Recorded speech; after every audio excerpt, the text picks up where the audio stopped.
Hi there, this is Dr. Bingham from Intermountain Pet Hospital again, and we've been getting a lot of questions about fleas and ticks. That's the problem of the season, so we're going to talk a few minutes about fleas and ticks.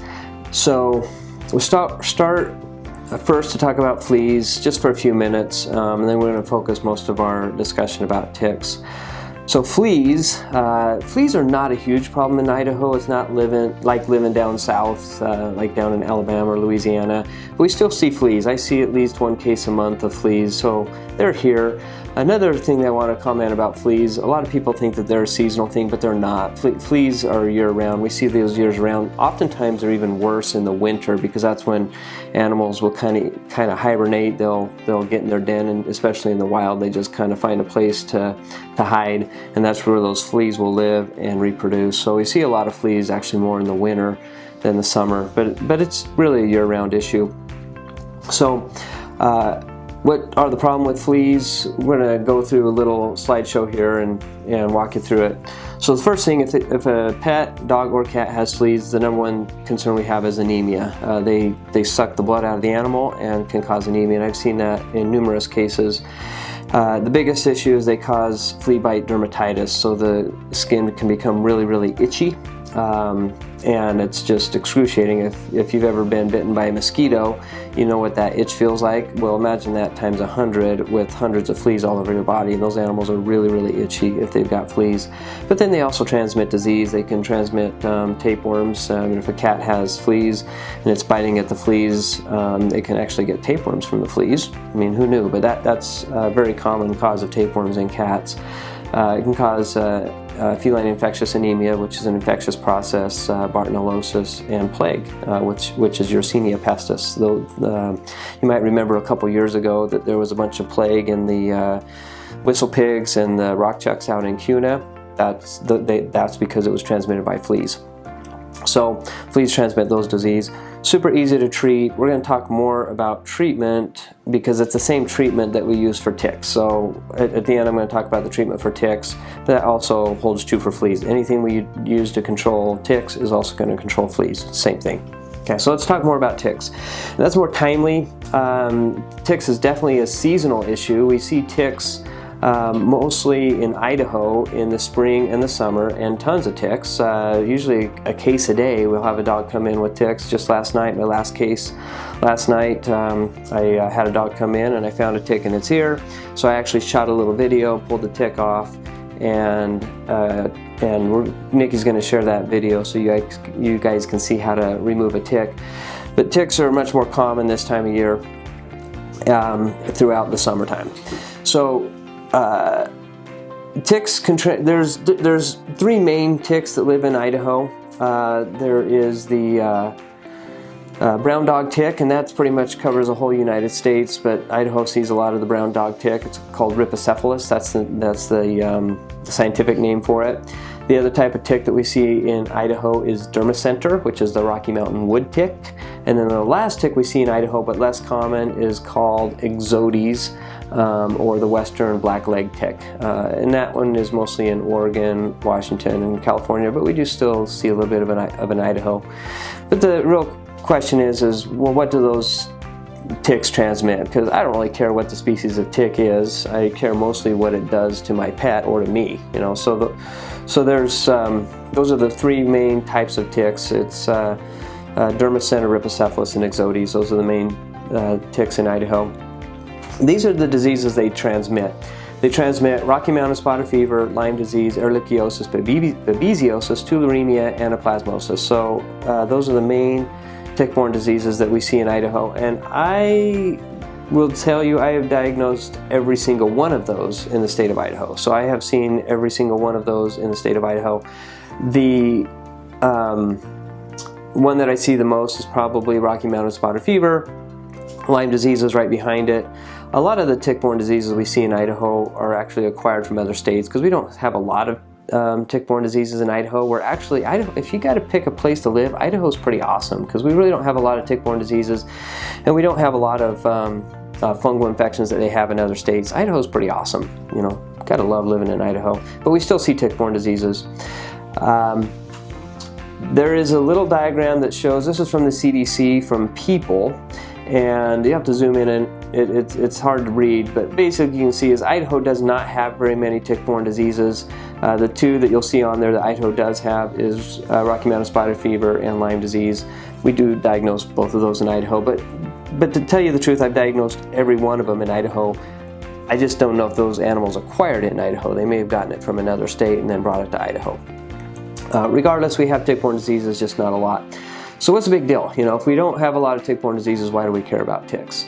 Well, one of the reasons is a condition called tick paralysis, and actually that's more common in Idaho.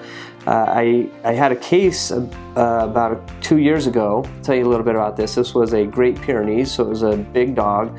Owner showed up, dog was in the car, couldn't even stand up, was laying flat on its side, and she says, I don't know what's wrong with my dog, I just found it this morning, it can't get up, can't walk.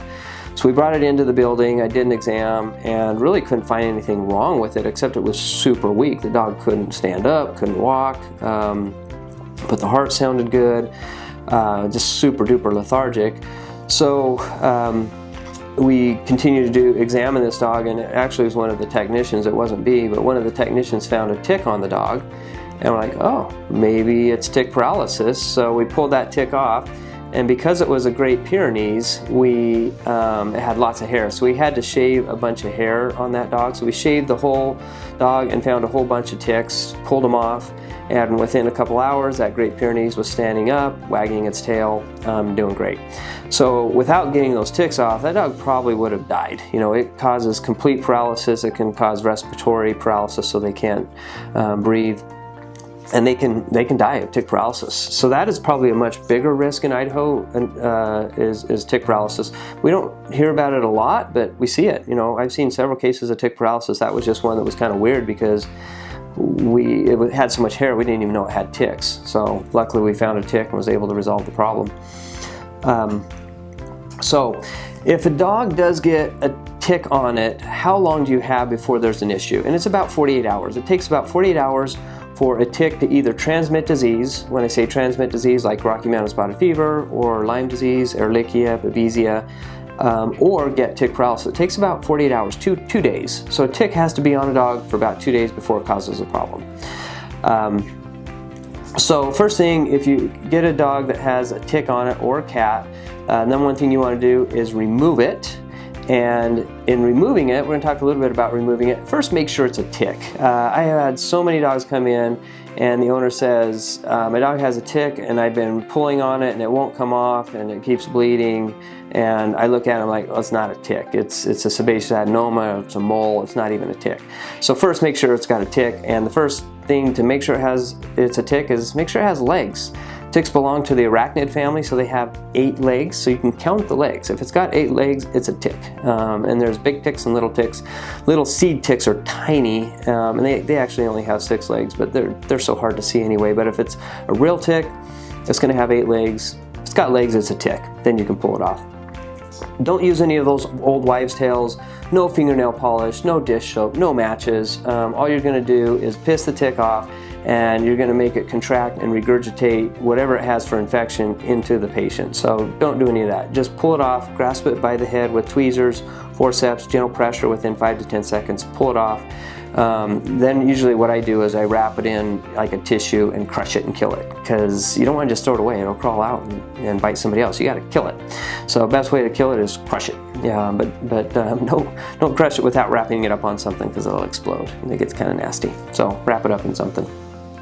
Okay, so that's removing the tick. Now we're going to talk about treatment. So it's so much easier than it used to be. Now we have Bravecto, which is a chewable treat.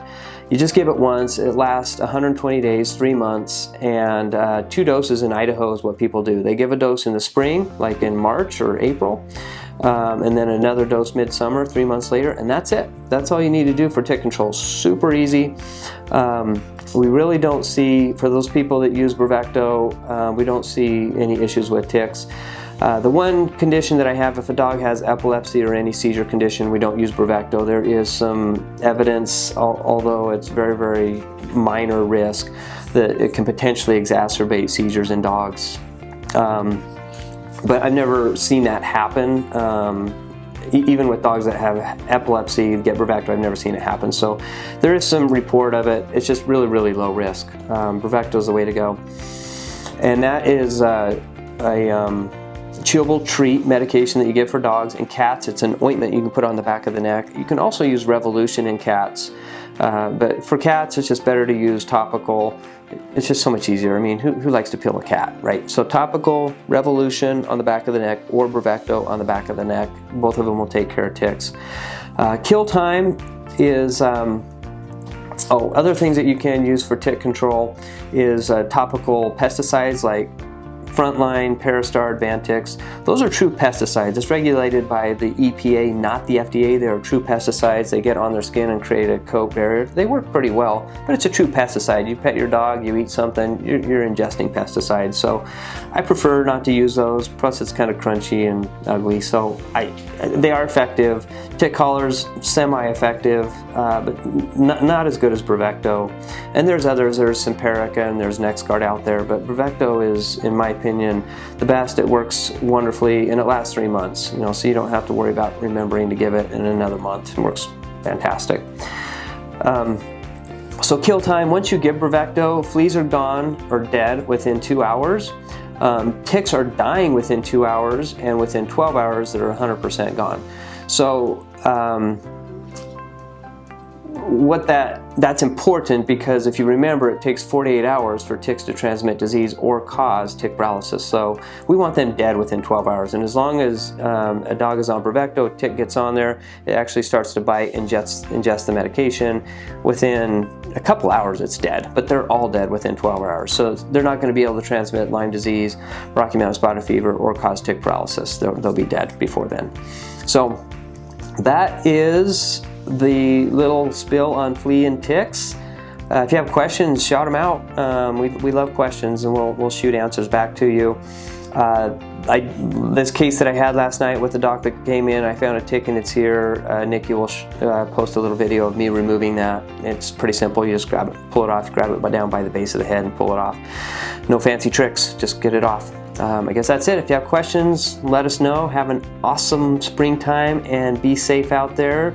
No ticks and no fleas.